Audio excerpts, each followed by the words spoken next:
Hello friends, welcome again. This is Neha and friends, हमने start की है फिजिक्स की series for HP TET exam. Previous videos में हमने कवर किया था light chapter from class 7th, जिसमें मैंने आपको बेसिक्स से समझाया था। तो जिसको बेसिक्स बिल्कुल नहीं आते हैं वो उसको रेफ़र कर सकते हैं। अब देखिए आगे, आज की वीडियो में हम कंप्लीट करेंगे अपनी लाइट यूनिट, जिसमें क्या क्या टॉपिक्स कवर होंगे। रिफ्रैक्शन, रिफ्लेक्शन, डिस्पर्शन और आई, मतलब ह्यूमन आई से रिलेटेड क्वेश्चन जो आपके पेपर में आते हैं, लाइक डिसऑर्डर्स, मायोपिया, हाइपरमेट्रोपिया, ये सब। तो चलिए स्टार्ट करते हैं। फटाफट रिवीजन होगा फ्रेंड्स, आपको बस सुनते जाना है और समझते जाना है। देखिए, सबसे पहले हमने पढ़ा था लाइट। लाइट क्या होती है? It is a form of energy या which produces sensation in our eyes. हमारी आंखों में एक सेंसेशन पैदा करती है and enables us to see the object, और हमें क्या करें, चीज़ें देखने में हेल्प करे, उसे क्या कहते हैं? लाइट कहते हैं। ठीक है, अब देखिए लाइट के 3 फिनोमिना यहाँ डिस्कस किए हुए हैं। ठीक है, कौन कौन सा? ये माइंड मैप के थ्रू हम करेंगे आज चैप्टर। देखो, फर्स्ट है, इसमें दे रखा है rays bend and change the direction, यानी कि फर्स्ट दे रखा है रिफ्रैक्शन, सेकंड है रिफ्लेक्शन। ठीक है, रिफ्रैक्शन, रिफ्लेक्शन, और एक प्रॉपर्टी और है, वो है डिस्पर्शन। देखिए, तो लाइट जो है रिफ्लेक्शन शो करती है। हमने ये प्रीवियस वीडियो में पढ़ा था रिफ्लेक्शन। रिफ्लेक्शन का मतलब होता है bounce back when it falls on the object. जब लाइट, ये लाइट है, किसी सरफेस पे पड़े और वहां से वो टकरा के वापस मुड़ जाए, उसे क्या कहते थे? रिफ्लेक्शन कहते हैं। क्या कहते हैं? रिफ्लेक्शन कहते हैं। किसी ऑब्जेक्ट पे पड़ने पर लाइट का वापस जाना, मुड़ना, टकरा के, उसे क्या कहते हैं? रिफ्लेक्शन कहते हैं। ठीक है फ्रेंड्स, अब रिफ्लेक्शन कौन शो करता था, किसके थ्रू होता था, ये हमने पढ़ा था। तो इसमें क्या आ गया हमारे पास? मिरर। मिरर क्या होता है? शीशा क्या है? एक smooth highly polished reflecting surface. Mirror कैसा होता है? देखो फ्रेंड्स, मिरर क्या होता है? बिल्कुल स्मूथ होता है।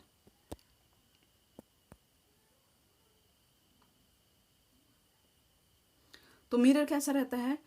ये मिरर है हमारे पास, ये इसके अगर एक तरफ क्या होती है? पॉलिश क्या होता है? पेंट क्या होता है? एक तरफ से क्या होता है? बिल्कुल स्मूथ, जिसमें हम अपना फेस देखते हैं। तो मिरर क्या है? A smooth highly polished surface, reflecting surface. इसकी इस तरफ से हम क्या, और लाइट क्या होती है? रिफ्लेक्ट होती है। ठीक है, अब देखिए मिरर में, मिरर के बाद मिरर की फॉर्म्स हमने पढ़ी थी।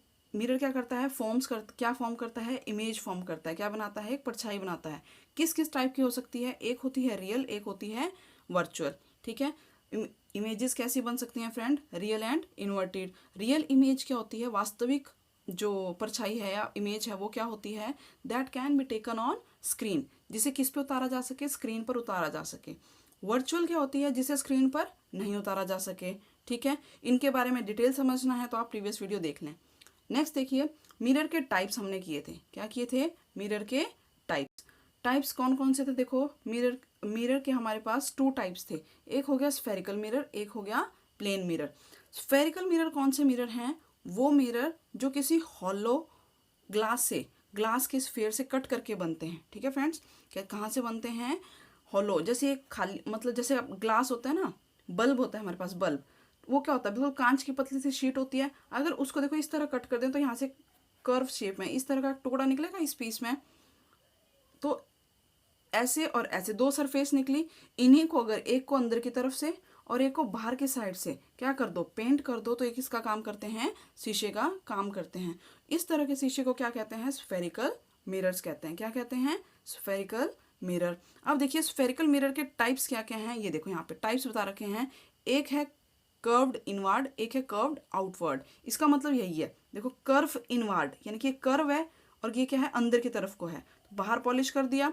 कर्व्ड इनवर्ड को क्या कहते हैं? Concave mirror. और जो बाहर की तरफ उठा हुआ होता है, यानी कि जब शीशा हम यहाँ से अपना, आप ऐसे समझो, ये स्पून है, चम्मच है, ठीक है, चम्मच में जिस तरफ से खाना खाते हैं, देखो झुकी हुई रहती है ना, इस तरह से केव बनती है, तो ये कॉनकेव हो गया। और जो बाहर वाली सरफेस होती है वो कॉन्वेक्स होती है। ठीक है, तो जो उठी हुई सरफेस की तरफ से जो शीशा होगा वो कॉन्वेक्स होगा, और जो अंदर की तरफ से बनता है वो कौन सा बनता है? कॉनकेव मिरर बनता है। ठीक है, यहाँ तक तो मिरर हमने पढ़े। स्फेरिकल मिरर कितने टाइप के? 2 टाइप के स्फेरिकल मिरर होते हैं, कॉनकेव एंड कॉन्वेक्स मिरर। अब देखिए नेक्स्ट, कॉनकेव मिरर की क्या प्रॉपर्टीज होती हैं? देखिए फ्रेंड, यहाँ पे देखते जाना आप। ठीक है, ये स्फेरिकल मिरर थे, फिर ये इसके टाइप्स हो गए कौन कौन से? Concave and convex mirror. अब कॉनकेव के टाइप देखो, कॉनकेव के कैरेक्टरिस्टिक पढ़ो पहले। क्या characteristics of image formed, concave mirror की जो इमेज बनती है, यानी कि आपने इस शीशे में फेस यहाँ पे देखा, आप यहाँ खड़े थे, आपने इस पे अपना फेस देखा, ठीक है, तो जो आपकी इमेज बनेगी उसकी क्या खासियत होगी, यानी कि जो आपको अपना मुंह दिखेगा उसमें वो कैसा दिखेगा, ठीक है। तो ये तो एक इसमें कुछ केसेस बनते हैं, ठीक है। मतलब ऑब्जेक्ट, हम जो हैं शीशे के सामने जब भी खड़े होते हैं तो हम किसका काम करते हैं, ऑब्जेक्ट का, और जो परछाई बनती है उसको क्या कहते हैं, इमेज, ठीक है। तो जो भी चीज़ शीशे में दिखाई दे रही है वो किसका काम करेगी, ऑब्जेक्ट का, और जो उसकी परछाई बनेगी वो इमेज का। तो कॉनकेव मिरर में जो इमेज बनती है उसके कैरेक्टरिस्टिक्स क्या होते हैं, तो कैरेक्टरिस्टिक किस पे डिपेंड करेंगे, पहले वो समझो। कॉनकेव मिरर ये था, हो सकता है चीज़ बहुत दूर रखी है और फिर उसको शीशे में देख रहे हैं, थोड़ा सा पास है और एक बिल्कुल पास है, ठीक है, समझ गए यहाँ तक। तो कॉनकेव मिरर में हमारे पास कुछ केस आ गए कि इमेज किस तरह की होती है, वो किस पे डिपेंड करता है। तो फर्स्ट पॉइंट है एट इन्फिनिटी, जब ऑब्जेक्ट का हो infinity, beyond C and at C. अब ये सी क्या है, देखिए ये हमारे पास क्या था यहाँ पे, ये है कॉनकेव मिरर, ठीक है फ्रेंड। अब जिस गोले से ये कट किए थे, ठीक है, उसका एक क्या होता है यहाँ पे सेंटर, उसी को क्या कहें, लिखा हुआ है यहाँ पे सी, इसको कहते हैं सेंटर ऑफ कर्वेचर, ठीक है। और सेंटर और इस पॉइंट के बीच का जो डिस्टेंस होगा वो क्या होता है, हमारा फोकस, ठीक है, ये क्या होता है, फोकस। अब क्या कह रहा है, अगर कोई चीज़ मिरर में, मिरर के सामने क्या हो, जैसे इसकी जो लाइन है, ये लाइन प्रिंसिपल एक्सिस कहलाती है, सेंटर से पास होते हुए जो लाइन जाए वो क्या होगी, प्रिंसिपल एक्सिस। अगर इस मिरर का सेंटर यहाँ था और ऑब्जेक्ट सेंटर से दूर रखा हो, यानी कि बहुत दूर है, तो उसको क्या कहेंगे, इन्फिनिटी। अब अगर इन्फिनिटी में है तो इमेज कैसी बनती है, देखो, real, inverted, highly diminish and at focus, ठीक है। कहाँ बनी, बहुत दूर जब ऑब्जेक्ट था तो कैसी बनी, रियल बनी, रियल मतलब वास्तविक, इन्वर्टेड यानी कि उल्टी, यानी कि चीज़ अगर सीधी रखी तो दिखाई कैसी दे रही है शीशे में, उल्टी दिखाई देगी, ठीक है। और हाईली डिमिनिश का मतलब हो गया बहुत ही छोटी, ठीक है, बहुत ही छोटी बनेगी, जितना मान लो पेड़ है, पेड़ का साइज बहुत बड़ा है लेकिन आप शीशे में देखोगे तो बहुत छोटा दिखाई देगा, ठीक है। अब वो इस टाइम पे जो ट्री है वो किसका काम कर रही है, ऑब्जेक्ट एट इन्फिनिटी, ओके। तो ये हो गया फर्स्ट हमारा कि जो इमेज जब कहाँ रखी हो, शीशे के लिए जब सेंटर ऑफ कर्वेचर से दूर हो तो ये वाली प्रॉपर्टी फॉलो होती है, ठीक है फ्रेंड्स। अब नेक्स्ट देखिए बियॉन्ड सी। अब बहुत दूर नहीं है, क्या है, सेंटर ऑफ कर्वेचर से थोड़ा पीछे हमारे पास क्या है, इमेज है, ये तो इन्फिनिटी पे थी, इन्फिनिटी का साइन है ये, वहाँ से लाइट आ रही थी और ऑब्जेक्ट की इमेज बन रही थी। सेकेंड केस में क्या है, जब बियॉन्ड सी है, यानी कि सेंटर ऑफ कर्वेचर से थोड़ा पीछे हमारा ऑब्जेक्ट रखा हुआ है, ये लाइन, ये सेंटर ऑफ कर्वेचर और यहाँ हमारा ऑब्जेक्ट है, ठीक है। तो इमेज कैसे बनेगी, देखो, real, inverted, smaller than the object, between F and C. फिर से ये फोकस था, ठीक है, ये सेंटर ऑफ कर्वेचर, अब कहाँ बन रही है, फोकस और सेंटर के बीच में बनेगी परछाई, कैसी बनेगी, रियल होगी। वैसे भी याद रखो, कोई भी अगर इमेज रियल होती है तो वो हमेशा क्या होगी, आई भी होगी, इन्वर्टेड भी होगी, यानी कि आर आई एक साथ चलता है। रियल इमेज हमेशा क्या बनती है, इन्वर्टेड होती है, ठीक है। और वर्चुअल क्या होती है, हमेशा इरेक्ट होती है, वी ई एंड आर आई, ऐसे याद रख लेना। तो देखो रियल इमेज बनी जब ऑब्जेक्ट कहाँ था, सेंटर से थोड़ा दूर था, ये सेंटर, ये हमारा फोकस, और बनेगी किस किस के बीच में, फोकस एंड सेंटर के बीच में हमारी इमेज फॉर्म होगी, ठीक है फ्रेंड्स। ये सेकेंड केस। थर्ड केस देखो, जब ऑब्जेक्ट कहाँ पे रखा हो, सेंटर ऑफ कर्वेचर पे अगर ऑब्जेक्ट रखा हुआ है तब क्या होगा, तो ये रहा सेंटर ऑफ कर्वेचर, अब ऑब्जेक्ट यहीं पे रख दिया तो कैसी बनी image, real, inverted, equal to the size of the object and at C, बिल्कुल इसके साइज की बनेगी, यानी कि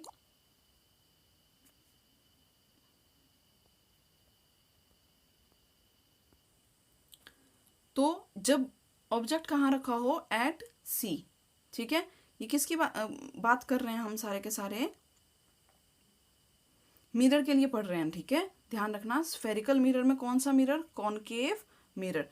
ज़्यादातर केस किस में बनेंगे फ्रेंड, कॉनकेव मिरर में ही बनेंगे। 6 केस हमारे पास होते हैं, इन्फिनिटी, बियॉन्ड सी, ये देखिए, ये आप 10th क्लास की बुक से रेफर कर सकते हैं। ये सेंटर ऑफ कर्वेचर, ये फोकस अब क्या है थर्ड केस में, सेंटर पर इमेज रखी तो किस तरह की बनी, ये उसकी प्रॉपर्टीज़ हैं। आप वीडियो पॉज करके यहाँ से समझ सकते हैं। सेम साइज़ की बनेगी और उल्टी बनती है, यहाँ इस तरफ को बनेगी इमेज। नेक्स्ट देखो बिटवीन पी एंड एफ, ठीक है, ये पॉइंट क्या होता है प्रिंसिपल एक्सिस का, ठीक है, यहाँ पे पॉइंट पी एंड एफ के बीच में है, तब कैसी बनेगी, एट एफ कैसी बनेगी, और एंड एफ एंड सी कैसी बनेगी। यानी कि 6 केस हो गए, लास्ट से इस तरफ को आते जा रहे हैं, पहले इन्फिनिटी, फिर बियॉन्ड सी, फिर सी, और फिर एफ एंड सी, इनके बीच में एफ एंड सी के बीच में यहाँ रख लिया, फिर एफ पे रखा, और फिर एफ एंड सी पी के प्रिंसिपल एक्सिस के बीच में रखा, ठीक है। तो देखो अब क्या होगा, आपको लास्ट केस और फर्स्ट केस याद रखने हैं, ठीक है। लास्ट केस क्या है फ्रेंड, जब ऑब्जेक्ट कहाँ रखा हो, ये हमने प्रीवियस वीडियो में किए थे, ये दोनों फर्स्ट और लास्ट। देखो अगर जो है फोकस और इस सेंटर यहाँ पे जो पी पॉइंट है इसके बीच में अगर ऑब्जेक्ट रखा हो, तब क्या बनती है, virtual erect and magnified image बनती है। कैसी बनती है, वर्चुअल इरेक्ट, ये देखिए यहाँ पे virtual erect magnified behind the mirror. क्या मतलब हुआ, अब यहाँ रखने पे जो इमेज है ना वो इस तरफ नहीं बनेगी, कहाँ बनती है, शीशे के पीछे। और कैसी बनेगी, बहुत एनलार्ज साइज की, बड़े साइज की होगी, मतलब मैग्नीफाइड, हाईली एनलार्ज, वर्चुअल होगी, और वर्चुअल कोई चीज़ है तो वो क्या होगी, इरेक्ट भी होगी, अभी हमने पढ़ा। तो ये हो गए कॉनकेव मिरर के केसेस। बहुत फास्ट करवाने की कोशिश कर रही हूँ जितना हो सके, वीडियो स्किप मत करिए, कंप्लीट देखना। देखिए नेक्स्ट कॉन्वेक्स मिरर।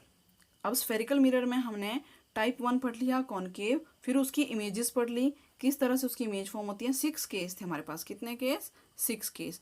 अब देखो फ्रेंड्स नेक्स्ट है कॉन्वेक्स मिरर। कॉन्वेक्स मिरर क्या होता है, बाहर की तरफ से पॉलिश्ड हो, सॉरी बाहर की तरफ से तो मिरर का काम करे, और इनर साइड से क्या उसमें पेंट कर रखा हो, अंदर की साइड पेंट है और बाहर की तरफ उसमें शीशे का काम कर रहा है, ये कॉन्वेक्स मिरर हो गया। इसकी सिर्फ इतनी बात याद रखनी है, इस मिरर में कभी भी क्या है, रियल इमेज नहीं बनती। अगर क्वेश्चन आ जाता है which of the following can never form a real image, तो आंसर होगा कॉन्वेक्स मिरर, ठीक है। इसकी इमेज हमेशा कैसी बनेंगी, देखो वर्चुअल इरेक्ट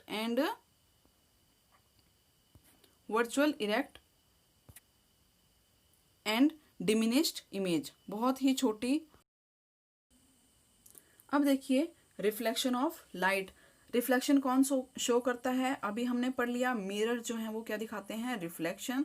और मिरर कितने तरह के थे, 2, प्लेन एंड स्फेरिकल। स्फेरिकल कितने टाइप के थे, 2, कॉनकेव एंड कॉन्वेक्स। अब देखो रिफ्लेक्शन की कुछ प्रॉपर्टीज। तो रिफ्लेक्शन जो है कुछ लॉज फॉलो करता है, कितने लॉ हैं वो, पहली हेडिंग है लॉ। रिफ्लेक्शन के लॉ क्या हैं, 2 लॉ हैं, कौन कौन से, angle I is equal to angle R. मतलब जैसे कि ये फ्रेंड मिरर था हमारे पास, ठीक है, यहाँ पे हमने नॉर्मल यानी कि परपेंडिकुलर एक सीधी लाइन खींच रखी है, अपने खींची नहीं हुई है, हम इमेजिन कर रहे हैं, मान रहे हैं कि एक इसके लाइन थी।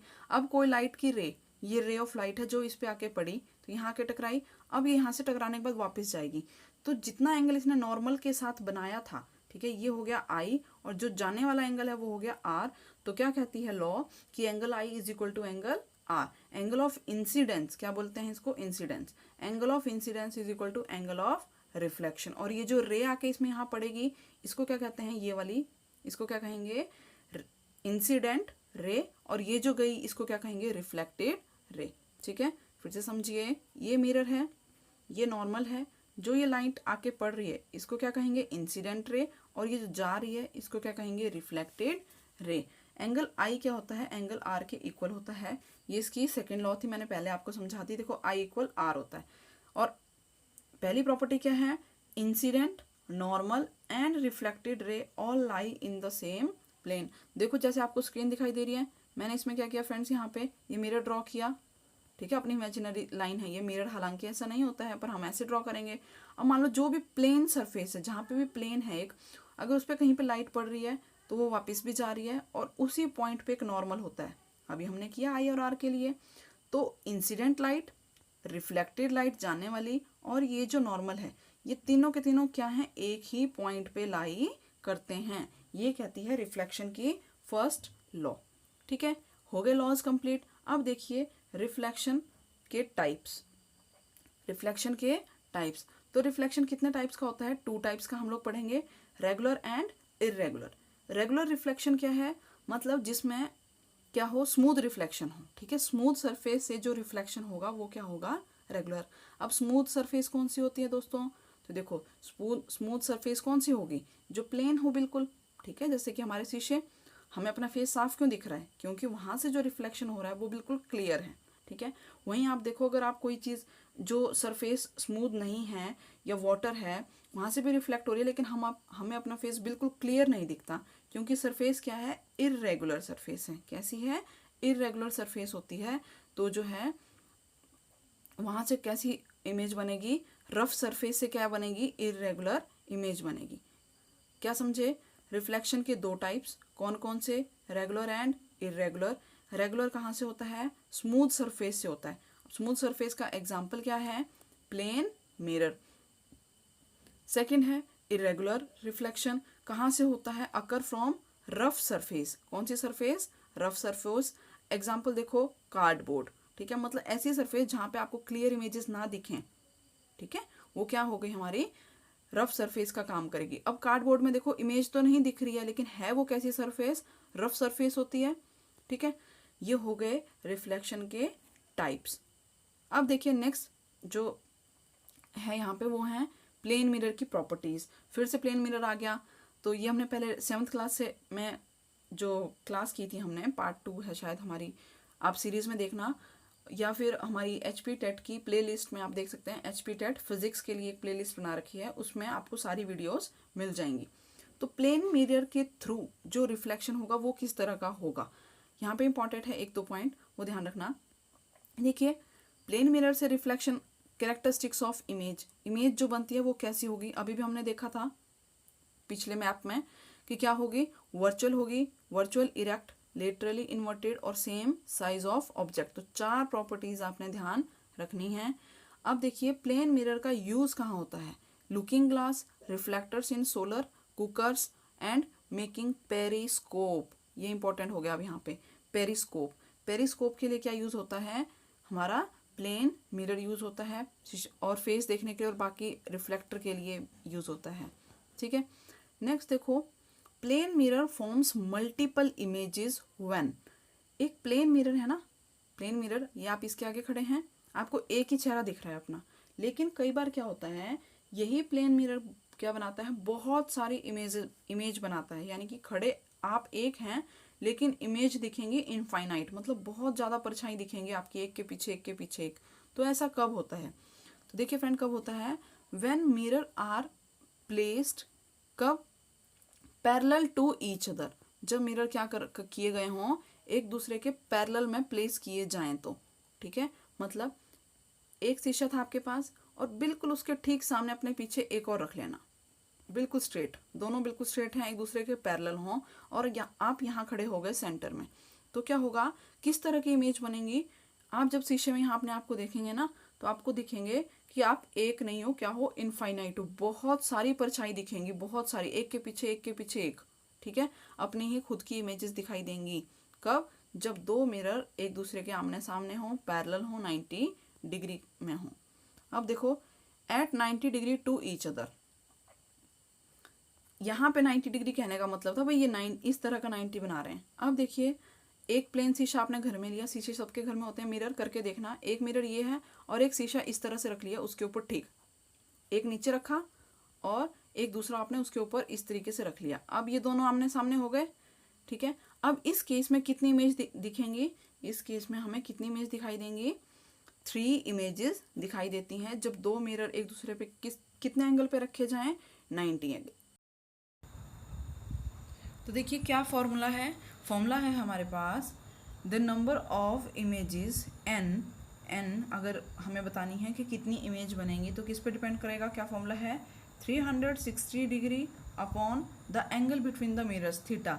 जैसे कि एक मिरर ये है, दूसरा मिरर ये है, ठीक है, ये पॉलिश किए हुए हैं और ये आमने सामने हमने रख दिया और इनके बीच में क्या एंगल है? थीटा, इनके बीच में एंगल है। तो नंबर ऑफ इमेजेस जो फॉर्म होंगी वो किसके इक्वल होंगी? 360 अपॉन थीटा -1। ठीक है, अब देखिए, जैसे कि मान लीजिए अगर एंगल क्या था हमारे पास 90 डिग्री था, दो मिरर के बीच में क्या एंगल है 90, तो नंबर ऑफ इमेजेस क्या आई थी 3। अगर 60 है तो क्या आएंगी 5, और 0 डिग्री है तो क्या आएंगी इनफाइनाइट।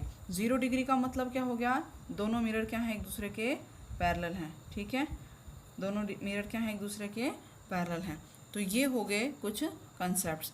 अब आगे कंप्लीट करते हैं इसको थ्रू 10th क्लास NCERT। तो वीडियो के साथ बने रहिए, चलिए करते हैं। तो हमने लाइट चैप्टर का पूरा ओवरऑल स्ट्रक्चर देखा। अब देखिए फ्रेंड्स, उसमें हमने कवर किया था कि जो कॉनकेव मिरर है वो किस तरह की इमेजेस फॉर्म करता है। 6 केस मैंने बता दिया आपको, सारा हम पढ़ चुके हैं। तो देखिए इस तरह की वो इमेज बनती हैं, ठीक है। देखिए जब एट इन्फिनिटी था तो हमने क्या पढ़ा था, बहुत छोटे साइज की, और किस में बनती है फोकस पे। तो इस तरह से ड्रॉ की हुई होती हैं, ये आप इसमें देख सकते हैं।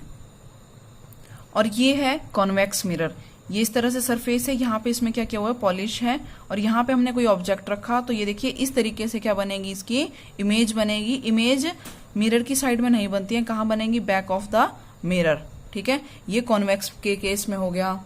नेक्स्ट है हमारे पास मिरर फॉर्मूला। तो जो एग्जाम पॉइंट ऑफ व्यू से मोस्ट इंपॉर्टेंट है वो हम कवर कर रहे हैं। देखिए मिरर फॉर्मूला क्या है, 1/v + 1/u = 1/f। और v और u क्या है, ये क्या है, distance from image and distance of object, sorry distance of image and distance of object. ये देखिए ये मिरर है, इस पॉइंट को क्या लिखा है P, ठीक है। प्रिंसिपल एक्सिस पे ये क्या होगा हमारा पोल पॉइंट, ठीक है, पोल। तो जो U है मिरर फॉर्मूला में U यूज कर रहे हैं, वो किसके लिए कर रहे हैं, ये क्या है, पोल से ऑब्जेक्ट के डिस्टेंस को U कह रहे हैं, और इमेज के डिस्टेंस को क्या कह रहे हैं फ्रेंड्स हम लोग, इमेज के डिस्टेंस को कहेंगे V, और मिरर फॉर्मूला क्या आएगा, 1/v + 1/u = 1/f, ठीक है। नेक्स्ट हेडिंग है मैग्निफिकेशन, इसको छोड़ सकते हैं, अगर आपने याद रखना है तो देख लीजिए। मैग्निफिकेशन क्या है, height of image upon the height of object, यानी कि इमेज की जो हाइट आई अपॉन में ऑब्जेक्ट की जो हाइट थी, उसका रेशियो क्या होता है, मैग्निफिकेशन। अब नेक्स्ट देखिए, हमने रिफ्लेक्शन पढ़ा था, रिफ्लेक्शन की 2 लॉज मैंने आपको बताई थी, उसी तरह से रिफ्रैक्शन की भी क्या है फ्रेंड्स, 2 लॉज हैं। क्या क्या है, incident ray, the refracted ray and the normal of interface of 2 transparent media at the point of incidence all lie in the same plane. जैसे उसमें वो सब क्या थे, 3 इंसिडेंट, रिफ्लेक्टेड और नॉर्मल एक पॉइंट पे लाई करते थे, उसी तरीके से रिफ्रैक्शन में भी एक ही पॉइंट पे लाई करते हैं। जैसे यहां समझिए, ये वाली जो रे आ रही है ये क्या है, इंसिडेंट, और ये जो देखो, अगर ये इस मीडियम, ये ग्लास रखा हुआ है, ठीक है, अगर ग्लास के अंदर नहीं जाती, अगर हवा में ही जा रही होती, तो ये लाइन, ये जो लाइट आ रही है वो सीधी जाती। पर क्योंकि ये क्या है, डेंसर है, डेंसर मतलब ज्यादा घना है, हवा थोड़ी पतली है, ये उसके कंपैरिजन में घना है, तो घने में क्या हुआ, लाइट क्या करेगी, इनवर्ड, मतलब ये जो लाइन नॉर्मल थी ना, इसकी तरफ को मुड़ी, तो ये जो बेंट होके अब लाइन आई, ये जो लाइट है अब ये आ गई हमारे सामने, ठीक है। और जब डेंसर से लाइटर में जाएगी तो फिर से क्या हो जाएगी, बाहर की तरफ जाएगी, तो यहां से ये फिर आउटवर्ड हो गई। तो देखो ये क्या है, इंसिडेंट रे, रिफ्रैक्टेड रे एंड नॉर्मल, दो मीडिया, ये मीडियम 1, ये मीडियम 2, इनके कांटेक्ट में ये पॉइंट, ये क्या होता है, सभी के सभी एक ही प्लेन पर लाई करते हैं। ये हो गई हमारी रिफ्रैक्शन की फर्स्ट लॉ। रिफ्रैक्शन की सेकेंड लॉ क्या है, the ratio of sine of angle of incidence to the sine of angle of refraction is a constant. मतलब ये जो हमारा आई, जैसे उसमें एंगल ऑफ इंसिडेंस होता था और एंगल ऑफ रिफ्लेक्शन होता था, इस तरीके से यहाँ क्या बन रहा है, एंगल ऑफ रिफ्रैक्शन। तो अगर इन दोनों का साइन ले लिया जाए, यानी कि साइन थीटा निकालें, तो sine of i upon sine of r, sine r sine i अगर निकालें तो वो क्या देता है, हमें एक कांस्टेंट वैल्यू देता है। ये इसको ही क्या कहते हैं, स्नेल्स लॉ भी कहते हैं, ठीक है। अब देखिए फ्रेंड, हम लेंस पढ़ के आए थे, मैंने आपको बताया था 2 तरह के लेंस है, कॉन्वेक्स एंड कॉनकेव। देखो ये है कॉन्वेक्स और ये है कॉनकेव, ऐसे दिखते हैं ये, ठीक है। और कैसे ये काम करेगा, लाइट आ रही थी स्ट्रेट, इसमें से पास होने के बाद क्या हुई, कन्वर्ज हुई, तो इसको कन्वर्जिंग बोलते हैं। और देखो यहाँ लाइट आने के बाद दूर जा रही है तो इसको डाइवर्जिंग बोलते हैं। ये हमने क्लास 7th वाला जो पढ़ा था वीडियो, उसमें कवर किया था। पिक्चर्स में दिखा रही हूँ तो आपको, ताकि आपको थोड़ा और क्लियर हो जाए कंसेप्ट। अब देखिए next, image formation by lenses. तो अभी हमने जो चार्ट पढ़ा था, पूरा माइंड मैप या कंसेप्ट मैप जो आपने देखा था, उसमें हमने क्या देखा था फ्रेंड्स, लेंसेज के मतलब लेंसेज में किस तरह से इमेज फॉर्म हो रही है, उसके 6 केस पढ़े थे। किस केस में? कॉन्वेक्स लेंस के केस में। तो ये सारे वो केस थे जब ऑब्जेक्ट इन्फिनिटी पे हो तो इमेज कहाँ बनेगी, कैसा उसका साइज होगा और क्या उसका नेचर होगा। आप इस चार्ट के थ्रू भी याद रख सकते हैं, हालांकि उसमें भी सारा हमने कवर किया है। ठीक है, 1 2 3 4 5 और ये 6 केस इसमें बनेंगे। ठीक है, यहाँ पे at infinity, beyond 2f, at 2f, between f and 2f, at focus, between focus f1 and optical centre. 1 2 3 4 5 6 7 F1 and optical centre हो। देखो ये लास्ट का एक ही है यहाँ पे, तो ये 6 केस हमारे पास बनते हैं। ये फर्स्ट और लास्ट हमें ध्यान रखना है। अब देखिए हमने डिस्कस किया था कि किस किस तरह से इमेज बनती है। तो कॉन्वेक्स लेंस में जो इमेज बनती है वो कुछ इस तरह से दिखाई देती हैं। देखो यहाँ पे क्या हो रहा है, कन्वर्ज हो रही हैं। जब ऑब्जेक्ट कहाँ है, 2f से पीछे रखा है। जब ऑब्जेक्ट किस पे रखा हुआ है, पॉइंट C पे या 2f इसको बोल रहे हैं। ठीक है, ये C पॉइंट है वो जो अभी हमने डिस्कस किया था। तो ये सारी इमेजेस इस तरह से बनती हैं। देखिए जब F एंड O, ठीक है, इनके बीच में रखते हैं तो कैसी इमेज बनी, वर्चुअल एंड इरेक्ट। ये हमने डिस्कस किया था। अच्छा, कॉनकेव के केस में कैसे बनती हैं, देखो इसमें कहीं पे भी रियल एंड इन्वर्टेड इमेज नहीं बन रही है, मतलब रियल इमेज नहीं बनती है। किस केस में? कॉनकेव लेंस के केस में। अब लेंस फॉर्मूला देखिए क्या है। लेंस फॉर्मूला क्या है, 1/v minus 1/u is equal to 1/f। फॉर्मूले में देखो क्या क्या टर्म यूज हो रही है। f है हमारी focal length, distance of object उसको किससे लिख रहे हैं, u से, डिस्टेंस ऑफ इमेज किससे, v से, और f हमारा फोकल लेंथ है ही। अच्छा, मैग्निफिकेशन का फॉर्मूला सेम रहेगा लेंस और मिरर के केस में। ठीक है, सेम वही है, height of image upon height of object. अब देखिए पावर ऑफ लेंस क्या है, लेंस की पावर क्या होती है, 1/f। f क्या है, फोकल लेंथ। सो पावर क्या होगी, 1/ फोकल लेंथ। और पावर की ऐसा यूनिट क्या है फ्रेंड्स, डायोप्टर। क्या होती है, डायोप्टर। जैसे कहते हैं ना कि इसको स्पेक्स चढ़ा है तो उसकी पावर कितनी है, तो वो डायोप्टर में मेजर की जाती है, ये पावर है। ठीक है, the power of lens is lens of a lens of focal length m f is given by 1/f।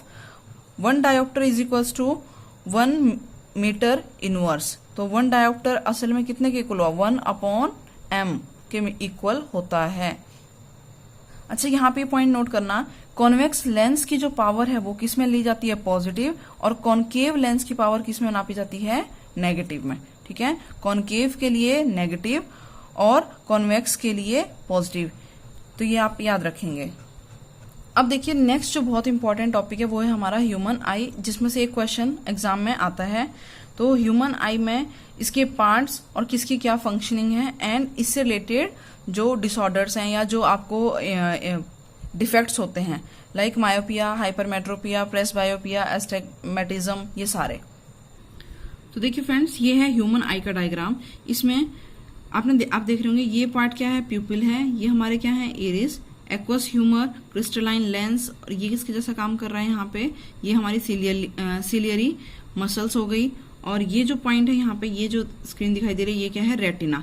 Image किस पे फॉर्म होती है, रेटिना पे। और ये हमारा हो गया यहाँ पे कॉर्निया। ये जो इसमें अंदर भरा हुआ है ये क्या कहलाता है, विट्रस ह्यूमर, विट्रस ह्यूमर। अब देखिए आगे, तो ये यहाँ पे ये हमारे पास अब ह्यूमन आई के बारे में कुछ इंपॉर्टेंट पॉइंट्स हैं। देखिए, human I is like a camera, ये इसके जैसे एक्ट करता है, कैमरा के जैसे। The lens system form an image on the light sensitive screen called retina. यानी कि अगर पूछा जाए कि ह्यूमन आई में जो इमेज फॉर्म होती है, मतलब जो चीज हम देख रहे हैं उसकी जो परछाई यानी कि जो वो कैप्चर कर रहा है वो कहाँ जाके बनती है, तो वो किस पे बनती है, रेटिना पर बनती है। Light enters the I through a thin membrane called cornea. तो हमारे जो आईज हैं उसमें लाइट कहाँ से एंटर होती है, थ्रू कॉर्निया। ठीक है, it forms the transparent bulge on the front surface of the eyeball as shown in figure 13.1. The eyeball is approximately spherical in shape with a diameter of about 2.3 centimeter. तो कितने तक का है हमारा ये जो आईज होती है हमारी, कितने तक की होती है, 2.3 सेंटीमीटर तक का इसका जो बॉल है वो होती है। Most of the refraction of light rays entering the eyes occur at the outer surface of cornea. ठीक है, रिफ्रैक्शन का प्रोसेस होगा क्योंकि आईज किसके में क्या काम कर रही है, कैमरा के जैसे, और कैमरा में क्या यूज होते हैं, लेंस।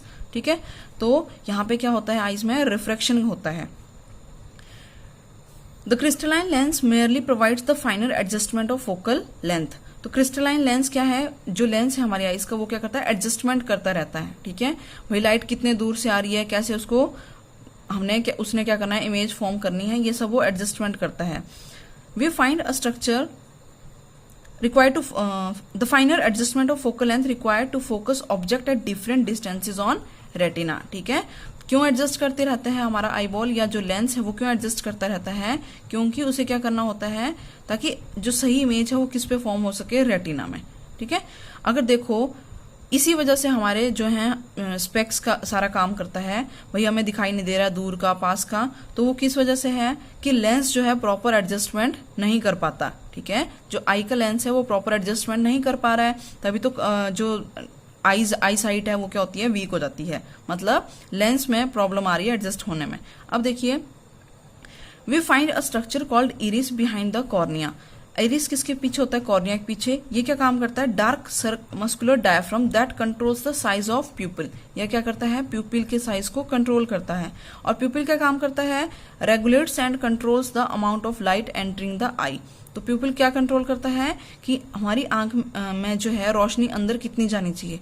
अच्छा देखिए, जैसे टॉर्च अगर आपकी आंख में कोई एकदम मार दे तो आईज क्या होती हैं, ब्लिंक होती हैं, आपके आंखें क्या हो जाती हैं, मतलब एकदम से हम बंद करते हैं आंखों को, तो क्या होता है वो कंट्रोल करते हैं, प्यूपिल जो है कंट्रोल करता है amount of eye light entering the eye, भाई बहुत ज्यादा लाइट भी आईज में एंटर ना हो, इसको कंट्रोल करता है प्यूपिल। एंटर कहां से करती है, थ्रू कॉर्निया। ठीक है, कंट्रोल कौन करता है, प्यूपिल। अब देखिए, the eye lens forms an inverted real image of the object on retina. अब जो लेंस है वो किस तरह की इमेज फॉर्म करेगा, रियल, ध्यान रखिएगा, रियल इमेज एंड इन्वर्टेड। और रियल के साथ हमेशा इन्वर्टेड आता है, ये आपको मैंने बताया था। रियल इन्वर्टेड इमेज ऑन किसके ऊपर, रेटिना। तो रेटिना क्या है, हमारा स्क्रीन का काम कर रहा है जिसके ऊपर इमेज बन रही है। जैसे हॉल में, सिनेमा हॉल में आप देखते होंगे व्हाइट सफेद पर्दे पे इमेज बनती है ना, वही सेम इमेज किसके ऊपर बनती है, हमारी आंख में रेटिना के ऊपर बनती है। यानी कि जो चीज हम देख रहे हैं उसकी इमेज कहाँ जाके फॉर्म होती है, रेटिना में। The retina is a delicate membrane having enormous number of light sensitive cell. अब रेटिना पे क्या होते हैं, बहुत सारे लाइट सेंसिटिव सेल्स होते हैं, मतलब जो लाइट के प्रति संवेदनशील हैं। ठीक है, the light sensitive sales gate activated upon illumination and generated electrical signals. These signals are sent to the brain via optic nerve. The brain interprets these signal and finally process the information so that we perceive objects they are. ठीक है, इसमें क्या होते हैं, light sensitive sales होते हैं, वो क्या करते हैं, जैसे ही मतलब कोई इमेज फॉर्म हुई, they get activated upon illumination, मतलब जब हम किस चीज को देख रहे हैं तो क्या हो गए, वो एक्टिवेट हो जाते हैं और इलेक्ट्रिकल सिग्नल सेंड करते हैं हमारे ब्रेन को। और ब्रेन क्या करता है, इन सिग्नल्स को इंटरप्रेट करता है, मतलब इनको कन्वर्ट करता है, समझता है, और उसी के थ्रू हम देख सकते हैं। ये इतने फास्ट हो रहा है कि हमें पता ही नहीं चलता, इतना कुछ हमारी आईज में या हमारी बॉडी के अंदर हो रहा है। तो ये थी आई, ह्यूमन आई। अब देखिए पावर ऑफ एकोमोडेशन। अब देखिए नेक्स्ट टॉपिक है पावर ऑफ एकोमोडेशन, यानी कि हमारी आई लेंस का जो है खुद को एकोमोडेट करना, मतलब कोई चीज दूर है पास है उसके हिसाब से हमारा आई लेंस खुद को एडजस्ट करता है, वो क्या होगा, पावर ऑफ एकोमोडेशन। ठीक है, नियर बाय डिस्टेंस कितना होना चाहिए, किसी भी चीज को कितने दूरी पे मिनिमम हमें रखना चाहिए, तो वो है 25 सेंटीमीटर। अब देखिए friends, defects of vision and their correction. तो विजन में क्या डिफेक्ट और उनको करेक्शन कैसे किया जा सकता है, तो इसमें हम 4 बातें पढ़ेंगे, मायोपिया, हाइपरमेट्रोपिया, प्रेस मायोपिया, बायोपिया एंड एस्टिग्मेटिज्म। एस्टिग्मेटिज्म इस बुक में नहीं है। तो मायोपिया देखिए, मायोपिया क्या होता है, known as near sightedness. Near sightedness मतलब माई मैंने मेरा, तो मेरे पास की चीजें तो क्लियर दिखाई देंगी, दूर की नहीं देंगी। ठीक है, ऐसे याद रखना, इसको इसमें भूलते हैं। माई मैंने मेरी, तो मेरी पास की तो दिखाई देंगी, मेरे पास वाली, यानी कि नियर बाई तो क्लियर दिखेगा, but can not C distant object, दूर का दिखाई क्लियर नहीं देगा। इसको कैसे ठीक किया जाता है, by concave lens. Concave lens, ठीक है। इसमें क्या होता है, इमेज कहाँ फॉर्म होती है, पहले बनती है, बिफोर रेटिना। कहाँ बनती है, बिफोर रेटिना। कॉनकेव लगाने के बाद सही जगह पे यानी कि रेटिना पे इमेज फॉर्म होती है। नेक्स्ट देखिए हाइपरमेट्रोपिया। हाइपर मैंने ज़्यादा, जैसे हाइपरटेंशन है ना, तो हाइपर मैंने ज़्यादा, तो इसमें क्या होगा, ज़्यादा दूर का तो हाइपरमेट्रोपिया, मतलब ज़्यादा दूर का तो हमें दिखाई देगा, ठीक है। Can see distant object clearly but can't see nearby object distinctly. पास की दिखाई नहीं देगी, दूर की देगी। हाइपर मैंने ज़्यादा, तो ज़्यादा दूर की चीज़ तो क्लियर दिखेगी, पास की नहीं दिखेगी। कैसे ठीक कर सकते हैं, can be corrected by using convex lens, convex lens का यूज करके, ठीक है। ये डायग्राम देख लीजिए। तो इसमें इमेज कहाँ फॉर्म होती है, रेटिना के पीछे इमेज बनती है, कॉन्वेक्स लेंस लगाते हैं, और कॉन्वेक्स लेंस लगाने के बाद क्या होता है, फिर इमेज फिर से किस पे आके बनती है, रेटिना में, ठीक है। अब देखिए प्रेस बायोपिया। प्रेस बायोपिया क्या है, एक ऐसी डिफेक्ट है, ऐसा विजन डिफेक्ट है जिसमें क्या होता है, मायोपिया और हाइपरमेट्रोपिया दोनों एक साथ हो जाते हैं। ये कब होता है, एज बढ़ने के साथ होता है। क्यों होता है, क्योंकि सिलियरी मसल्स वीक होना शुरू हो जाती हैं, इसलिए। इसमें क्या होता है भाई, आपको मायोपिक भी पर्सन हो जाता है, ना पास की क्लियर दिखाई देता ना दूर का, तो कौन सा लेंस यूज किया जाता है, बाइफोकल लेंस। बाइफोकल लेंस कैसे दिखते हैं, एक ही ग्लास के ऊपर नीचे की तरफ को तो देखेंगे छोटा सा, जो यूज होता है वो हमारा कॉन्वेक्स लेंस होगा, और जो अपर पोर्शन होगा वो क्या होगा, कॉनकेव लेंस होगा, ठीक है। तो ये हो गया बाइफोकल लेंस। इसमें एक इंक्लूड नहीं है, वो है हमारा एस्टिग्मेटिज्म। एस्टिग्मेटिज्म क्या है, एक ऐसा डिफेक्ट है जिसमें विजन ही ब्लर होता है, मतलब चीजें धुंधली ही दिखाई देती हैं। अब उसको उसमें होता क्या है, जो कॉर्निया है हमारा, उसका शेप इरेगुलर हो जाता है, मतलब किसी और वो उसका शेप जो है बेंट में होता है, मतलब झुका हुआ होगा या किसी और शेप का होगा। जबकि हमारी आई बॉल क्या होती है, नॉर्मल सर्कुलर में होती है, राउंड होती है, स्फेयर की शेप में, ठीक है। उसका शेप इरेगुलर होता है, जिस वजह से जो है विजन अनक्लियर रहता है, धुंधला दिखाई देता है। ठीक कैसे करते हैं, उसके लिए स्पेशल टाइप ऑफ लेंस है जिनको कहते हैं सिलेंड्रिकल लेंस। आप इतना याद रखना है बस, सिलेंड्रिकल लेंस का यूज होता है। अब देखिए नेक्स्ट एंड लास्ट टॉपिक है आज का, वेरी वेरी वेरी इंपॉर्टेंट। देखिए कुछ फिनोमिनान जो लाइट शो करती है। तो देखिए फर्स्ट है रिफ्रैक्शन ऑफ लाइट, हमने पढ़ चुका है पहले। जब लाइट प्रिज्म से पास होती है तो क्या होता है फ्रेंड्स, उसको वो स्कैटर बिखर जाती है, स्प्लिट होती है, लाइट की स्प्लिटिंग हो रही है, मतलब लाइट टूट रही है। कितने कलर में, 7 रंगों में। उसे क्या, जो 7 रंग थे, बैंड बनता है 7 रंग का, उसको स्पेक्ट्रम कहा था। इस स्प्लिटिंग के प्रोसेस को क्या कहते हैं, डिस्पर्शन कहते हैं। डिस्पर्शन का ये जो फिनोमिना है, ग्लास प्रिज्म के थ्रू जो किया था सबसे पहले स्पेक्ट्रम लाइट का, ये किसने बताया था, आइजैक न्यूटन ने। किसने बताया था, आइजैक न्यूटन ने। अब देखिए डिस्पर्शन के नेचुरल फिनोमिना कौन से हैं, रेनबो। रेनबो क्या है, एक डिस्पर्शन का फिनोमिना है, मतलब जो हमें इंद्रधनुष दिखाई देता है वो किस वजह से है, due to dispersion of light. मतलब लाइट का सफेद जो व्हाइट कलर की लाइट है उसका 7 रंगों में बिखरना क्या जो होता है वो स्कैटरिंग, उसे क्या कहते हैं हम लोग, स्पेक्ट्रम ऑफ लाइट बनता था, और इस प्रोसेस को क्या कहते थे, डिस्पर्शन। तो रेनबो जो है डिस्पर्शन का ही एग्जाम्पल है, ठीक है। अब देखिए रिफ्रैक्शन के एग्जाम्पल्स। तो पहले तो रिफ्रैक्शन के एग्जाम्पल देखो, पेन पानी में रखा, मुड़ा हुआ दिखाई दे रहा है, सिक्का डाल दिया, ऐसा लग रहा है सिक्का ऊपर है, ठीक है। तो ये सारे जितने भी होते हैं ये किसका एग्जाम्पल है, रिफ्रैक्शन का, ठीक है। अच्छा, एटमॉस्फेरिक रिफ्रैक्शन मतलब एयर में, हवा में हमें रिफ्रैक्शन कहाँ दिखाई दे रहा है। तो देखिए फ्रेंड, हवा में दिखाई देगा, आग जलती हुई देखिए, तो जब हम कई बार उसके आर पार देखते हैं तो चीजें हिलती हुई दिखती हैं, ठीक है। धुआं जब उठ रहा होता है उससे फ्लिकरिंग होती हुई दिखती है ना, तो वो सारा किसका एग्जाम्पल है, इसी का है, किसका, रिफ्रैक्शन के एग्जाम्पल है ये। तो इसी में अब देखिए ये तो हमारे आसपास जो हमें दिखाई देते रहते हैं इस तरह के। अब दूर के में देखो जो बड़े स्केल में दिखाई देता है वो है ट्विंकलिंग ऑफ स्टार। बहुत इंपॉर्टेंट क्वेश्चन है, तारों का टिमटिमाना किस वजह से होता है, रिफ्रैक्शन की वजह से। क्यों होता है रिफ्रैक्शन, क्या होता है, बेंडिंग ऑफ लाइट। तो जब लाइट एक मीडियम से वैक्यूम से होते हुए एयर में, और एयर में कई लेयर हैं, ठीक है, जब ऊपर से आ रही होती है लाइट तो कई बार बेंट होती है। बेंट होने की वजह से जब हमारी आंखों तक पहुंचती है तब तक उसकी डायरेक्शन बदल चुकी होती है, मतलब स्टार यहाँ है और हम यहाँ हैं, तो लाइट बेंट हो के हमारे पास आ रही है। इसलिए जो उसकी एक्चुअल पोजीशन है वो भी हमें कहीं और दिखाई देती है, क्योंकि लाइट तो सीधे हमारी आई साइड तो स्ट्रेट देख रही है ना, तो ये तारा है होगा यहाँ पे, जबकि हमें दिखाई कहाँ देगा, यहाँ पे। ठीक है, ये हो गया ट्विंकलिंग ऑफ स्टार्स। नेक्स्ट देखिए, एडवांस में सनराइज एंड डिलेड सनसेट, मतलब सूरज का जल्दी उगना और देर से छिपना। ये भी किसका एग्जाम्पल है फ्रेंड्स? रिफ्रैक्शन का। किसका है ये? रिफ्रैक्शन का। सूरज जो है हमें 2 मिनट पहले दिखाई देता है और डूबने के 2 मिनट बाद तक भी दिखाई देता है। ठीक है, and about 2 minutes after actual sunset, मतलब जब वो डूब चुका था उसके 2 मिनट के बाद तक भी हमें दिखाई देता रहता है।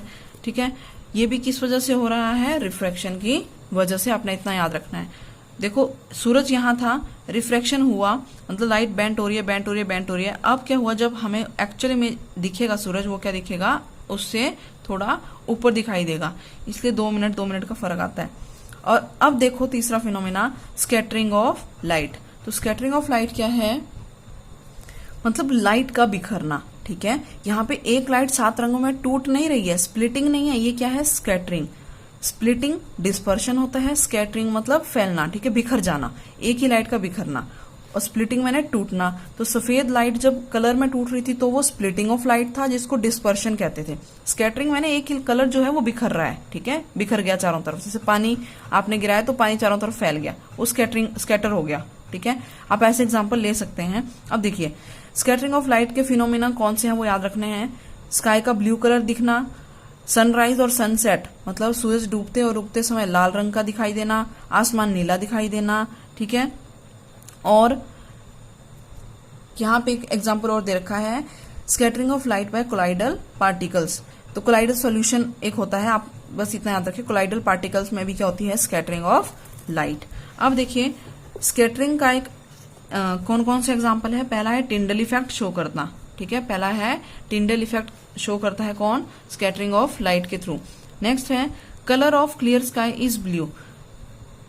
साफ स्काई में मतलब साफ आसमान में हमें कैसा रंग दिखाई देता है? आसमान का ब्लू दिखाई देता है। क्यों? आप याद रखेंगे, ब्लू और रेड RGB 3 कलर होते हैं ना, रेड ग्रीन ब्लू। विब ग्योर, ये स्प्लिटिंग ऑफ लाइट में 7 कलर में विब ग्योर एक फॉर्मूला है। तो देखो ब्लू कलर की वेवलेंथ कम होती है और रेड की वेवलेंथ ज्यादा होती है। तो जो कम वेवलेंथ है वो जल्दी स्कैटर हो जाती हैं, और लंबी जो जिसकी वेवलेंथ ज्यादा होती है वो स्कैटर इजीली नहीं होता है। इतना याद रखना है, ज्यादा वेवलेंथ वाला कम स्कैटर होता है, जबकि कम वेवलेंथ वाला जल्दी स्कैटर होता है और ज्यादा स्कैटर होता है। क्या कहा मैंने? जिसकी वेवलेंथ ज्यादा होगी वो कम स्कैटर होगा, जिसकी वेवलेंथ कम होगी वो ज्यादा स्कैटर होगा। तो देखो मतलब ज्यादा बिखरेगा। तो ब्लू कलर की वेवलेंथ क्या थी? Shorter wavelength. तो कम वेवलेंथ वाली लाइट क्या होती है? ज्यादा जल्दी स्कैटर होती है। आप बस इतना याद रखिए। ठीक है, और डिटेल में पढ़ना है तो आप फ्रेंड्स यहां से देख सकते हैं। नेक्स्ट देखिए, अब colour of sun at sunrise and sunset. सूरज का जो रंग है वो सूर्य उगते और डूबते टाइम कैसा दिखाई देता है? हमें रेडिश कलर का दिखाई देता है। ये भी किस वजह से होता है? Due to scattering of light. होता क्या है सनराइज और सनसेट के टाइम पे?